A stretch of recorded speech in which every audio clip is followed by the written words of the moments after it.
मसूरी में राज्य आंदोलनकारी पिक्चर पैलेस चौक पर एकत्रित हुए और कैबिनेट मंत्री प्रेमचंद अग्रवाल के इस्तीफा देने के बाद जमकर खुशियां मनाकर एक दूसरे को मिठाई खिलाई। उन्होंने कहा कि ये उत्तराखंड की जीत है। राज्य आंदोलनकारी देवी गोदियाल ने कहा कि भाजपा की सरकार में कौन मंत्री क्या बोल दे ये सभी को पता है। उन्होंने कहा कि एक मंत्री ने उत्तराखंड के पहाड़ के लोगों को गाली देने का काम किया था, जिसका खामियाजा मंत्री को भुगतना पड़ा और उसी मंत्री पद से इस्तीफा देना पड़ा। उन्होंने कहा कि प्रदेश की सरकार में कुछ मंत्री क्षेत्रवाद को लेकर बयान दे रहे हैं, वह शोभनीय नहीं है। उन्होंने कहा कि विधानसभा अध्यक्ष रितु भूषण खंडूरी द्वारा भी प्रेमचंद अग्रवाल के पहाड़ी लोगों को अपशब्द कहे जाने को लेकर कोई कार्रवाई नहीं की गई। ऐसे में रितु खंडूरी को भी अपने पद से इस्तीफा देना होगा। उन्होंने कहा कि प्रदेश की भाजपा सरकार राज्य को लूटने का काम कर रही है। प्रदेश सरकार जमीन को बेचने का काम कर रही है। उन्होंने कहा कि जिस अवधारणा को लेकर राज्य का गठन किया गया था, जन जंगल जमीन के सपनों को लेकर आज भी वह अधूरा है।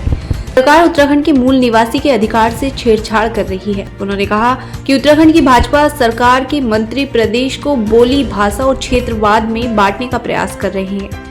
आज एक और आंदोलन करने की आवश्यकता महसूस हो रही है। अगर उत्तराखंड की जल जंगल जमीन और मूल निवासियों के अधिकार वापस दिलाने हैं तो सबको एकत्रित होना पड़ेगा और भूमाफियाओं को यहां से बाहर करना पड़ेगा। राज्य आंदोलनकारी प्रदीप भंडारी ने कहा कि 25 साल पहले उत्तराखंड राज्य बनाने की लड़ाई मसूरी से शुरू हुई थी और जहां पर 6 लोगों ने अपनी शहादत दी और उत्तराखंड राज्य की नींव डाली। आज 25 साल बाद इस राज्य को बचाने की जरूरत महसूस हो रही है। देखते हैं तो आज प्रेमचंद्र अग्रवाल का इस्तीफा हुआ, बहुत देर में हुआ, इसका बहुत पहले हो जाना चाहिए था। हमें इस बात की बहुत खुशी है कि जिस व्यक्ति के मुंह से पहाड़ को गाली निकली थी उसको आज विधान सभा से जो है मंत्री के रूप में बाहर कर दिया गया है। उनको इस्तीफा देने को मजबूर होना पड़ा। ये पहाड़ की विजय है, ये उत्तराखंड की विजय है, ये उत्तराखंड में रहने वाले हर जाति धर्म वर्ग की विजय है। और ये सबक है वो हर विधायक को, हर जनप्रतिनिधि को, हर मंत्री को कि उनको किस प्रकार से अगर उनको चुन के भेजते हैं तो क्या उनकी जिम्मेदारी बनती है, किस प्रकार का उनका बर्ताव विधानसभा में और प्रदेश की जनता के बीच होना चाहिए। हमें प्रेमचंद अग्रवाल को इस्तीफा देना ही था, ये तो खुशी हुई, लेकिन हमारी असली खुशी तब होगी जब वहां तमाशा देखने वाले विधानसभा अध्यक्ष रितु भूषण खंडूरी, जो कि एक बार से यहाँ उत्तराखंड की महिला भी नहीं है, उसकी इस्तीफा होना चाहिए। पहाड़ के लोगों को, पहाड़ के जवानों को, पहाड़ के शहीदों को लगातार धमकी देने वाले और पहाड़ के शौर्य को बार बार जो है ललकारने वाले महेंद्र भट्ट, जो भाजपा के अध्यक्ष हैं, उनकी इस्तीफा होना चाहिए। जो बिहार का यहाँ पर नेता है सुबोध उनियाल, उनका इस्तीफा होना चाहिए।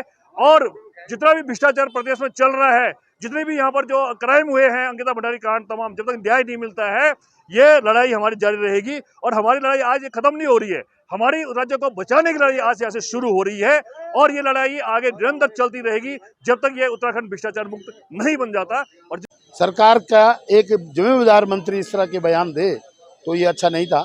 और आपने देखा होगा रितु खंडूरी जी ने जो विपक्ष के विधायक को इस तरह से डराने की भाषा में जो बोला, ये तमाम विषय को लेकर के इस राज्य को जो है किसी न किसी तरह से इस राज्य को इस तरह से यूज किया जा रहा है कि यहाँ पर हमारी सरकार है, हम इसको बेच सकते हैं। इस राज्य को बेचने की बात हो रही है।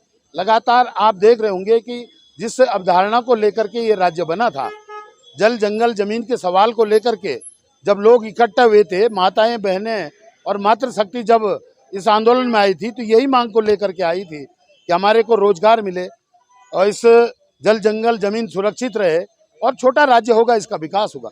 परंतु दुर्भाग्य की बात है कि यहाँ पर का मूल निवास को बदलने के लिए लगातार ये सरकार कितनी छेड़छाड़ कर रही है। नंबर 2, भाषा के विवाद पर उत्तराखंड के लोगों को लड़ाना, जबकि इस राज्य के अंदर हिंदू, मुस्लिम, सिख, ईसाई, इस प्रदेश के अंदर सब तमाम लोग आंदोलनकारी हैं।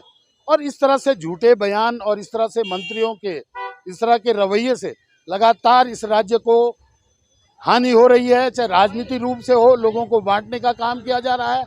मैं तमाम इस राज्य के आंदोलनकारियों से और इस राज्य की जनता से ये निवेदन करना चाहूँगा, इस तरह से भाजपा का ये जो विवाद प्रकरण है, इस तरह से इस राज्य को हानि हो रही है। मैं तमाम साथियों से कहूँगा कि एकजुट होकर के सरकार से ये कहें कि इस राज्य के मूल निवास जल जंगल जमीन को सुरक्षित करने की बात हो, यहाँ पर बाहर का घुसपैठिया ना हो, यहाँ स्थानीय बेरोजगारों को रोजगार मिले। आज इसी सवाल को लेकर के तमाम राज्य के अंदर आंदोलन चल रहा है प्रेमचंद अग्रवाल ने इस्तीफा दे दिया, आप किसके इस्तीफे की मांग कर रहे हैं? क्या आंदोलन शांत हो गया आपका? नहीं, आंदोलन लगातार जारी रहेगा, क्योंकि एक मंत्री के इस्तीफा देने से मात्र राज्य आंदोलनकारियों की अपमान की जो बात है वो नहीं है। मेन करके इस राज्य के पीछे जो जल जंगल जमीन लगातार बिक रहा है, जो स्थानीय मूल निवास से छेड़छाड़ हो रही है, उससे ये लग रहा है कि इस राज्य को के पीछे बहुत बड़ा हाथ है और इस राज्य को खत्म करने की साजिश की जा रही है। अब हर खबर होगी पारदर्शी, हर सच होगा सामने। जानिए मेरे साथ हर सोमवार शाम 7 बजे वार्ड समीक्षा में।